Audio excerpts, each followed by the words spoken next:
తమ న్యాయమైన డిమాండ్ల సాధనకు విద్యుత్ ఉద్యోగులు చేస్తున్న ఆందోళన తీవ్రతరం అవుతోంది. కడప డివిజన్ కార్యాలయం ఎదుట విద్యుత్ జేఏసీ ఆధ్వర్యంలో ఆందోళన నిర్వహించారు. ఈ సందర్భంగా ఆందోళనకారులు మాట్లాడుతూ గత ప్రభుత్వ హయాంలో జరిగినట్టుగానే ప్రస్తుత యాజమాన్యం కూడా అదేవిధంగా నిర్లక్ష్య ధోరణితో కొనసాగుతోందని, ఉద్యోగుల ఆవేదనను పట్టించుకోవటం లేదని విమర్శించారు. పలు సమస్యలు నెలల తరబడి పెండింగ్లో ఉన్నప్పటికీ వాటి పరిష్కారానికి ఏమాత్రం చేయకపోవటం దారుణమన్నారు.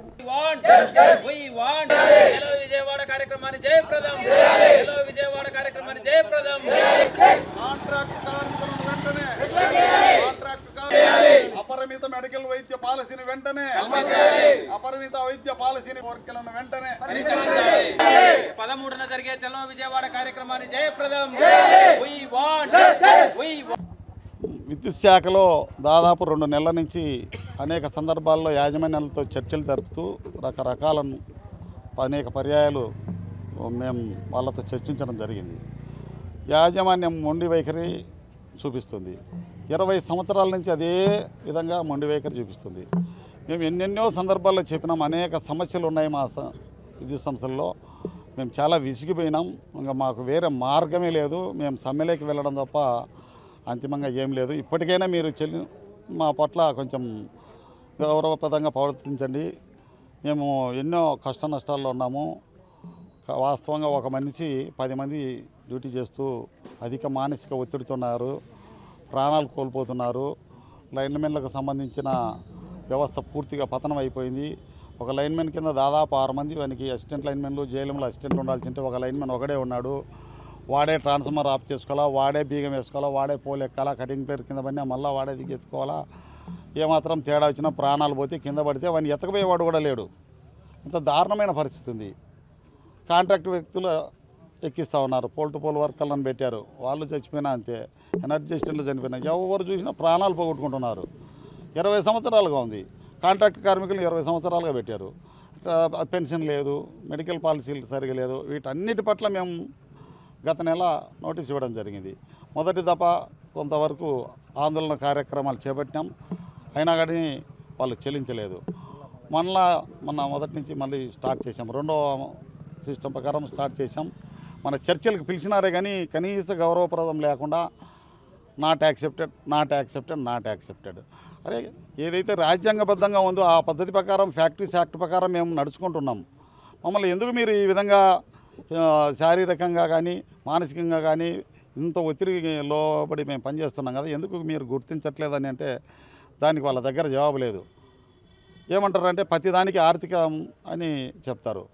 ఏ విధంగా ఆర్థికం ఉంది?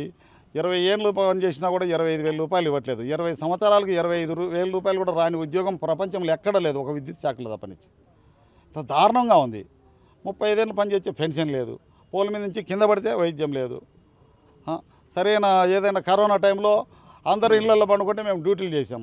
హుదూద్ తుఫాన్ వచ్చే మేము వారం రోజుగా మేము రెక్టిఫై చేసినాం. తిత్లీ తుఫాన్ వచ్చే సైక్లోన్ ఒరిస్సాకు పంపించారు. చెన్నైలో సైక్లోన్ వచ్చి మమ్మల్ని పంపిస్తారు. అక్కడ చస్తే మాత్రం దిక్కులే.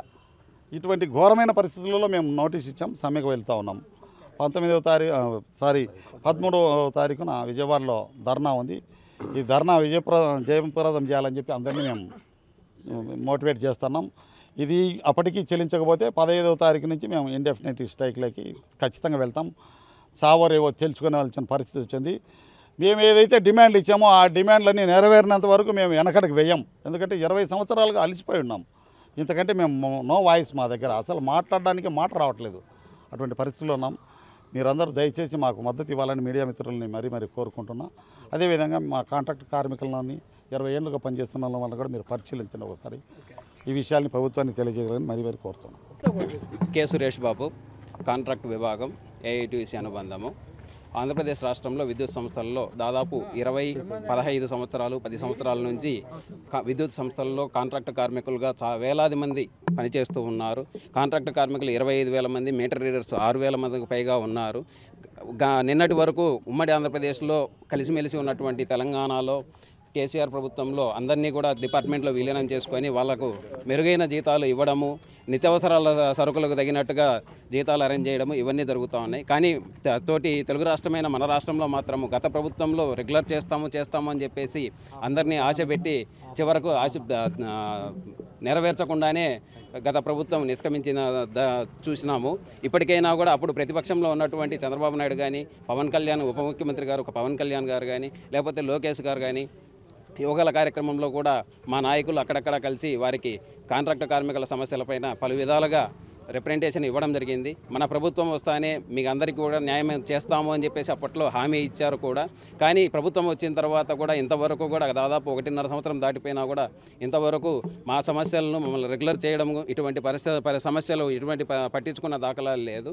ఇటీవల కాలంలో పవర్ చేసి నోటీస్ ఇచ్చి ఆందోళన కార్యక్రమంలోకి రంగంలోకి దిగింది. వారికి మద్దతుగా మేము కూడా కాంట్రాక్టు విభాగాల సంఘాలు కూడా వారికి మద్దతుగా వచ్చి వారికి చేదోడుగా ఉన్నాము. మా సమస్యలపైన కూడా వాళ్ళు నిర్మోహమాటంగా యాజమాన్యం దగ్గర కూడా అందరి దగ్గర కూడా మాట్లాడడం జరుగుతూ ఉన్నది. రేపు జరిగే చలో విజయవాడ కార్యక్రమమే కాదు, 15వ తేదీ నుంచి జరిగే నిరవధిక సమ్మెలో కూడా రెగ్యులర్ సంఘాలు పవర్ జేఏసీకి మేము మద్దతుగా ఉంటాము. అలాగే జిల్లాలో కానీ రాష్ట్రంలో కానీ కాంట్రాక్టు కార్మికుల పట్ల పవర్ జేఏసీ నాయకత్వం చూపిస్తున్నటువంటి అభిమానానికి కూడా ధన్యవాదాలు తెలియజేసుకుంటాను. Thank you.